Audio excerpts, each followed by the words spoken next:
is Philippine culture. There was a ballot that was rejected first. Live mula sa GMA Network Center, ito ang 24 oras. Magandang gabi po, Luzon, Visayas at Mindanao. Patay ang 4 na miyembro ng isang pamilya sa Las Piñas matapos matrap sa nasusunog nilang bahay. Tulog sa ikalawang palapag ang ina at dalawa niyang anak habang natagpuan naman sa kusina ang kanilang padre de pamilya. Naging pahirapan ang pag-apula sa apoy na tinitingnang nagmula sa linya ng kuryente. At nakatutok si Bea Pinlac. Tila bangungot para sa mga residente ng Barangay Pulang Lupa 1, Las Piñas City ang sunog sa kanilang lugar kaninang pasado 1:30 ng madaling araw. Sumiklab ang apoy sa isang 3 palapag na residential building sa Bernabe Compound na ikinasawi ng 4 na miyembro ng isang pamilya. Ang padre de pamilya na 38 anyos, ang misis niyang 35 anyos at ang dalawa nilang anak na babae na 17 at 3 taong gulang. Yung mag-iina po ay doon natutulog sa mezzanine. Bumagsak po yung mezzanine hanggang 2nd floor. So magkakasama-sama po yung mag-iina. Yung ama naman po ay natagpuan sa malapit po sa kusina. Nang iniakyat ang sunog sa unang alarma, hindi bababa sa 4 na truck ng bombero ang rumisponde. Tinitingnan po natin dito ngayon na ang gulo ay mula po sa kuryente. Makikita din po natin sa labas ng kanilang bahay kung gaano po ano po yung sitwasyon ng mga wirings nila. Ayon sa BFP, naging pahirapan ang pag-apula sa apoy dahil sa makitid na eskinita. Mapapansin po natin dito napakasikip. Talagang pinipilit lang natin na ipasok yung mga fire trucks natin. Nakadagdag din po ng hirap yung mga residente na gustong masaksihan yung sunog. Kaya kumpul-kumpul po at dinudumog po ang ating fire scene kanina. Tuluyang naapula ang sunog pasado 2:30 ng madaling araw. Tinatayang aabot sa halos 600,000 pesos ang halaga ng pinsala sa sunog. Para sa GMA Integrated News, Bea Pinlac, nakatutok 24 oras. Tiklo sa Quezon City ang lalaking nanghalay umano ng menor de edad niyang pinsan. 3 taong nagtago ang suspect ng mabuntis ang biktima. Tunghayan sa aking eksklusibong pagtutok. Para makumpirma kung daroon nga sa target location, nakipagtransaksyon ng isang undercover na pulis at nagkunwaring bibili ng panabong na manok mula sa suspect. Mic 2, proceeding yung tango natin yan. May dalang orange na box, yung lagay ng manok. Naka-itim na t-shirt, may bonnet na suot. Paki-confirm kung positive yung identity. Nang makumpirmang naroon ang suspect,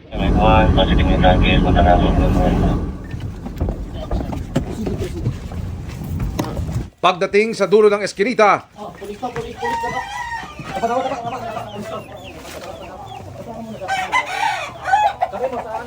nadakip na ang suspect na isa palang barangay tanod. Nakakarap siya sa kasong rape na nangyari sa Leyte noong 2022 at nagtago sa Payatas, Quezon City. Ang cover story niya kasi, siya ay isang mananabong at marunong mag-alaga ng manok at siya ay into buy and sell ng mga manok. Nakapagtago siya ng mga 3 taon. Ayon sa pulisya, pinsan ng suspect ang biktima na isa sa katuparan nila ang krimen kapag iniiwan ng lola at pinapaalagaan ang bata sa suspect. Bantay sa lakay pala at ito'y minor de edad at ito'y sa kasamang palad nabuntis pa at present merong 2 taong anak. Sinabihan namin na nahuli na yung ng rape sa kanya, tuwang-tuwa at umiiyak dun sa panayam natin. Hindi po totoo yung ginagahasa ko po siya, pero nagkamahalan kami dalawa. Kasi nagkaroon kayo ng relasyon? Na-inlabo yung bata sa inyo? Na-inlove po. Alam niyo bang hindi pa rin ito pinahintulutan ng batas? Yung magkaroon kayo ng karelasyon ng bata? Alam ko naman po. Sana po, patawarin niyo po ako sa aking kasalanan. May atras niyo po ang kaso. Nagbabala ang pulisya lalo't dumarami nila ang ganitong mga reklamo. Sa datos kasi ng WCPD natin, majority ng ating mga rapes na nangyayari are known to the victims. At kalimitan, incestuous rape to. Ibig sabihin, related by blood. So, mahirap na ipagkatiwala natin yung ating mga anak na babae. Para sa GMA Integrated News, Emilio Sumangil, nakatutok 24 oras. Dadalo na sa Huwebes ang ilang inimbitahan pero hindi sumipot sa nakaraang pagdinig ng Senado tungkol sa pag-aresto kay dating Pangulong Rodrigo Duterte. Maging si Vice President Sara Duterte, sinabing payag dumalo kung imbitahan din. Nakatutok si Mav Gonzalez. Bukas aniya si Vice President Sara Duterte na dumalo sa ikatlong pagdinig ng Senado ukol sa pag-aresto ng International Criminal Court o ICC kay dating Pangulong Rodrigo Duterte. Kung meron namang future hearings na meron silang tanong sa akin tulad ng kung anong nangyari sa Hong Kong or anong nangyari pagdating ni Pangulong Duterte sa Manila, willing naman po ako sumagot. Alas 3 ng madaling araw sa Netherlands ang schedule ng naunang pagdinig kaya hindi kinaya noon. Kahit inimbitahan siya ni Senadora Amy Marcos na nagpatawag ng hearing. Aniya, magkaibigan pa rin sila sa kabila ng away politika ng kanilang mga pamilya. Meron pa rin kaming open lines of communication. Dalawa lang yun, ma'am. It's either nagpa-plastikan kami or it's really beyond friendship. I would like to believe that it's beyond politics already. Matapos hindi dumalo ng mga taga-ekotibo sa nakaraang pagdinig ng Senado na magitan na raw si Senate President Chis Escudero para masigurong magiging maayos ang magiging diskusyon sa susunod na pagdinig sa Huwebes. Sa April 10, i-move yung hearing sa April 10 kung saan dadalo ang mga opisyal na inimbitahan ni Senator Amy. Hindi ko lang alam kung sino-sino specifically, pero ang ni-request na specifically hindi pwede mawala ay si General Torre na yon kinomit. Base rin sa rekomendasyon ng Senate Legal Department, hindi nakakailanganing isabpina ang mga taga-ehekutibo. Kung gusto talagang ilaban ng Senado ay maghain kami ng kaso sa Korte Suprema. Pero ulitin ko, taliwas na yan dun sa nais natin na ang hearing ay magdulot ng paghilom, pagkakaisa at pagkakaunawaan, hindi dagdag gulo at constitutional crisis at dagdag kaso na naman. Pero SP, pwede pa rin sila mag-invoke ng executive privilege pag pumunta sila, depende sa tanong. Yes, depende sa tanong. Sabi naman ni Senadora Marcos, mabuti at nagdalawang isip ang administrasyon ukol sa pagdalo sa Senado. Pero sana raw, hudyat ito ng pagnanais na ibunyag ang katotohanan. Ikatlong pagkakataon na raw nilang magpaliwanag sa April 10 at sana wag naman aniyang mauwi sa pagkukubli o pakitang tao lamang. Para sa GMA Integrated News, Mav Gonzalez, nakatutok, 24 oras.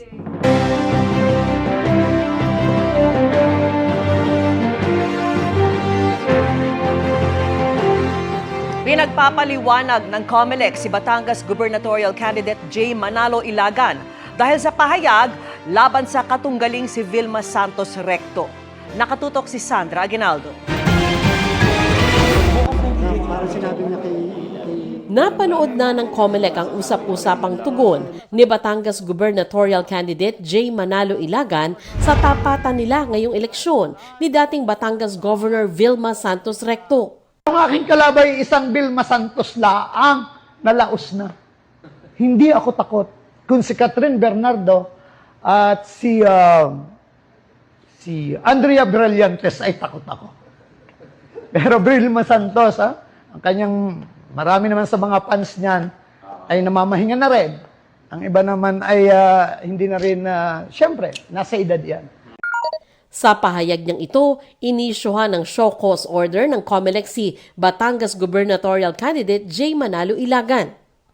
Pinagpapaliwanag ng COMELEC si Ilagan sa loob ng 3 araw kung bakit hindi siya dapat masampahan ng reklamong election offense o petition for disqualification.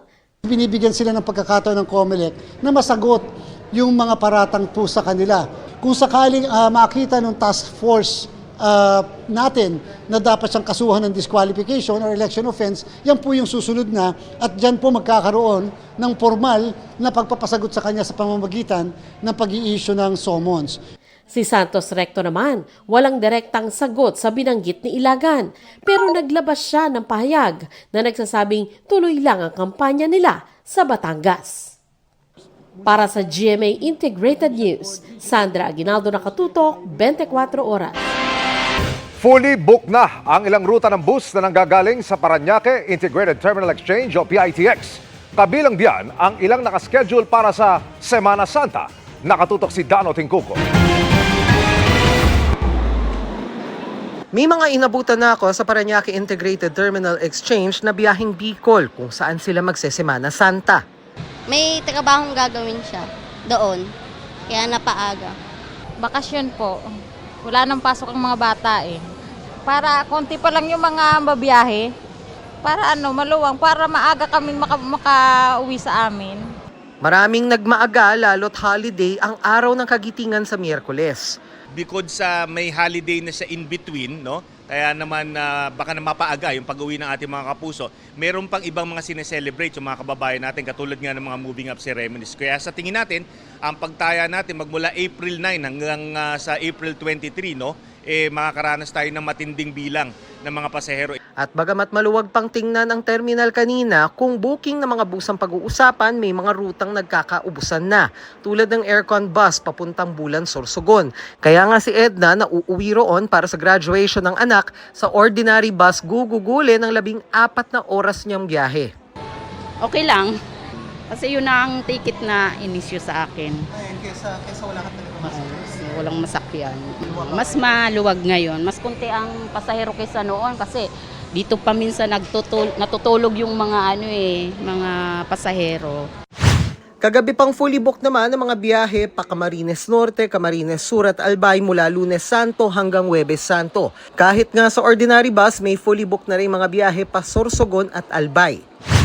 Ayon sa pamunuan ng PTEX, dagsa ng aabot sa 2.2 milyong pasahero ang pinaghahandaan nito. Mainam na rin nila na matatapyas na sa mga bibiyahe sa Semana Santa, mga umaalis na ngayon pa lang.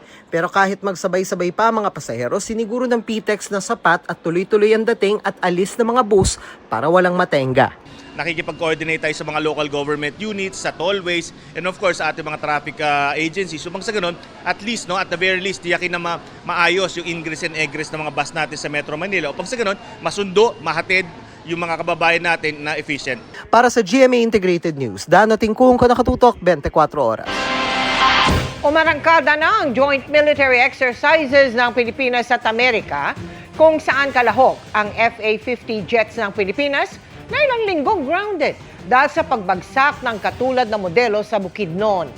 Kasali rin ang F-16 fighter jets ng Amerika na pareho sa mga bibilhin ng Pilipinas.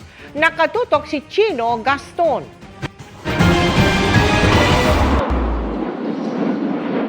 Dinig ang alingangaw ng US at Philippine jets sa pagbubukas ng Cope Thunder 2025 Joint Military Exercises sa Clark Air Base, Pampanga. 4 na Philippine FA-50 jets ang sasabak sa isang linggong pagsasanay. Pero pagkakataon din ito para makita nila ang kakayahan ng 12 F-16 fighter jets na dala ng Amerika. Ito rin kasi ang modelong posibleng bilhin ng Pilipinas sa halagang 5.5 billion pesos. We will validate our tactics, our tactics, techniques, and procedures on how we operate. This is in preparation for a much capable multi-role fighter. We're going to be integrating with the FA-50s here, doing a variety of mission sets, mostly focused on air-to-air basic training, including dogfighting as well as tactical intercepts of how to safely and efficiently go out and intercept. Kung ikukumpara sa kasalukuyang FA-50 fighter jets ng Philippine Air Force, napakalaki at napakalawak ng capability nitong F-16 fighter jets ng US Air Force. Proud namang makatulong sa Pilipinas ang ilang US servicemen na may dugong Pinoy na kasama ng US contingent. Napakasarap ng pakiramdam na maisuot ang uniform namin dito sa bansang kinalakihan namin. Mapalakas o mapatibay po natin yung samahan ng US and ng Philippines na naitaguyod na po dati pa. Kalahok din bilang observer sa mga piloto mula Australia, Indonesia, Malaysia, Thailand at Japan. Napagpasyahan ng Philippine Air Force na payagang lumipad ang mga FA-50 fighter jets para makasama sa Cope Thunder exercises Ilang araw matapos isara ang aircraft incident investigation sa bumagsak na FA-50 fighter jet sa Bukidnon noong nakaraang buwan. Para sa GMA Integrated News, Shinong Gaston, nakatutok, 24 oras.